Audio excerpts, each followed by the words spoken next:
네, 안녕하세요. 땅나무 강장군입니다. 오늘 이제 개발 이슈 지역에 대한 땅값 상승 순서에 대해서 한번 알아볼 텐데요. 보통 이제 개발지에서 땅값 상승은 널리 알려진 투자 조건 1호라고 보시면 됩니다. 그만큼 이제 개발 계획이 있는 곳은 땅값이 상승하고, 그 다음에 이제 개발 계획 발표에 있어서는 땅값 상승의 기폭제가 되기도 하는데요. 그래서 이제 그 개발을 흔히 호재라고 이렇게 명칭해서 부르기도 하는데, 호재가 있는 지역에 대해서는 단기적으로라든지 장기적으로라든지 토지 가격 상승의 주 원인이 되기도 합니다. 그래서 이제 오늘 준비한 내용이 개발 이슈 지역인 단군 일의 최대 국책 사업지인 새만금 지역의 땅값 상승 순서는 어떻게 되는지 한번 살펴보는 시간을 갖도록 하겠습니다.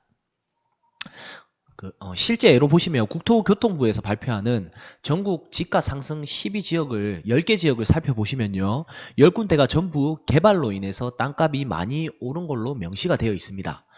그만큼 이제 개발지 인근으로 해서 토지 지가 상승은 거의 이제 확실시 한다고 보시면 되고요. 자, 다음으로 보시면 개발 이슈 지역 첫 번째 토지 가격 상승 입지는 개발지 초인접지에 위치한 도시지역, 주거지 및 계획관리 지역이라고 보시면 됩니다. 이거는 어떻게 보면 거의 당연한 사례인데, 당연히 이제 개발 지역에 수많은 호재들이 발표되기 때문에 가장 가까운 인접 지역은 가장 먼저 땅값이 폭등할 수밖에 없습니다. 보통 이제 투자자분들 입장에서도 개발지와 가까운 지역에 땅을 매입하고 싶어 하고, 그 다음에 이제 인접지 땅은 한정이 되어 있단 말이에요. 살 수 있는 땅, 그 다음에 이제 사지 못하는 땅, 이렇게 한정이 되어 있기 때문에 당연히 이제 1차적으로 가격이 오를 수밖에 없다고 보시면 되고, 우리 새만금 이제 개발지 사례만 살펴보셔도 마찬가지입니다. 개발지 중에서도 이제 가장 저평가되어 있는 부안군 중에서도 개발지랑 가까운 백년리, 장신리, 의복리, 개화리, 창복리가 가장 먼저 이제 가격이 상승했습니다. 이 점 이제 참고하시면 좋을 것 같고요. 자, 다음으로 해서 이제 개발지 초인접 지역으로 보시면 투자자들이 약간 제가 몰린다고 말씀드렸죠. 그러면서 1차 가격이 폭등하게 되면은 아무래도 이제 투자자들끼리 거래가 계속적으로 이루어지면서 가격에 거품이 많이 끼게 됩니다. 그러면 이제 보통 개발지와 가까운 시내 권역이 상대적으로 싸게 느껴질 수도 있고, 실제로 가보셔도 가격이 상당히 저렴하게 형성되어 있는 곳이 많이 있어요. 그렇기 때문에 이제 기존의 주거, 상업, 인프라가 잘 구축되어 있는 개발지랑 가까운 시내 권역 쪽이 두 번째로 뜨게 됩니다. 우리 부안군으로 치면은 이제 부안 읍내 쪽이 되겠죠. 아무래도 이제 개발지 내에 인구 유입이 될 때쯤 되면은 개발지 안에서 이제 공사가 계속 시작이 아마 될 거란 말이에요, 나중에는. 그러면 이제 일자리 인구가 생긴다고 하더라도 아직까지는 개발지와 가까운 쪽은 도시화가 거의 안 되어 있어요. 완전 시골입니다. 슈퍼 하나도 이제 제대로 없을 정도로 시골이고, 그래서 공사 현장 인부들이 먹고 쓰고 자고 할 수 있는 공간이 마련된 시내권으로 해서 인구들이 유입될 수밖에 없다고 보시면 되고요. 그래서 이제 거품이 조금 낀 개발지 초인접 대비해서 상대적으로 가격이 조금 더 높게 형성이 되어 있지만 상권이 잘 이렇게 구축이 되어 있는 시내권으로 2차 땅값이 상승한다고 보시면 됩니다. 자, 이제 다음으로 이제 세 번째 살펴보시면요. 시내권 주변에 위치한 시내와 가장 가까운 비도심 지역이라고 보시면 됩니다. 부안군을 이제 예로 들어보면은 부안 읍내와 가장 가까운 동진면 봉황리 쪽이라든지 이제 부안군청을 기점으로 아래쪽으로는 같은 행정구역인 부안읍 영곡리, 옹중리가 있고요. 그 다음에 이제 더 아래쪽으로 내려가서는 상서면 쪽으로 해서 용서리, 고잔리, 가오리 등이 있습니다. 아무래도 이제 개발 호재 지역 같은 경우에는 계속적인 인구 유입이 예정되어 있기 때문에 인구가 늘어나면 늘어날수록 자연스럽게 기존 주거단지를 중심으로 해서 조금씩 생활권이 확장되게 되어 있습니다.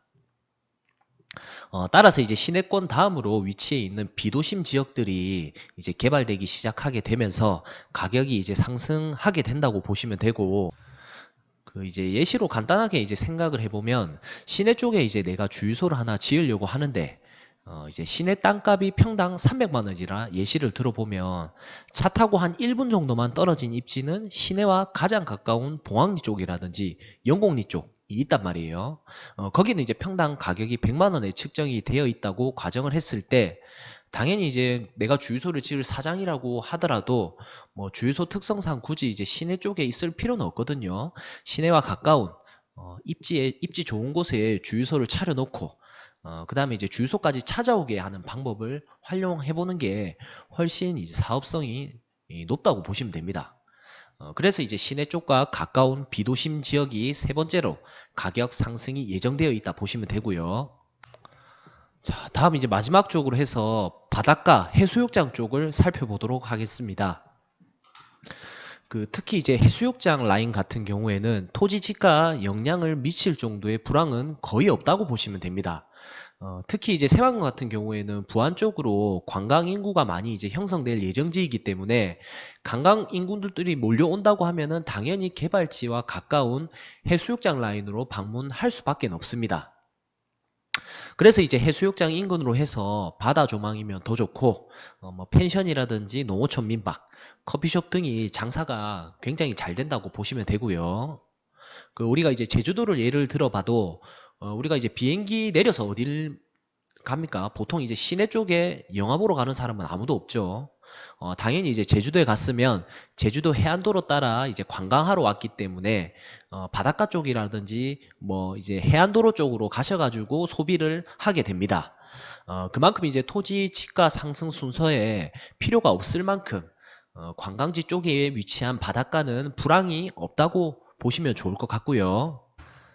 자, 그만큼 이제 땅값 상승 요인에는 뭐 이제 수요 공급, 교통망, 철도망, 공항, 항만 뭐 이러한 이제 인프라도 중요한데 개발지 쪽에는 땅값 상승에 대한 이제 순서도 이렇게 포함이 되어 있다는 걸 다시 한번 말씀드리고 싶었습니다. 저도 마찬가지로 이제 뭐 전국을 돌아다니면서 개발지 땅이랑 타 지역 시세를 알아보기 위해서 꾸준히 쉬지 않고 발품 팔면서 움직이고 있습니다. 땅값 상승 요인을 열심히 기록해서 당나무 회원분들께 하루빨리 좋은 내용을 제공할 수 있도록 보답하겠습니다. 이상 이제 오늘의 내용 여기서 마치겠고요. 내용이 좋았다면 좋아요랑 구독, 소중한 댓글도 부탁드리겠습니다. 이상 땅나무 강장군이었습니다. 감사합니다.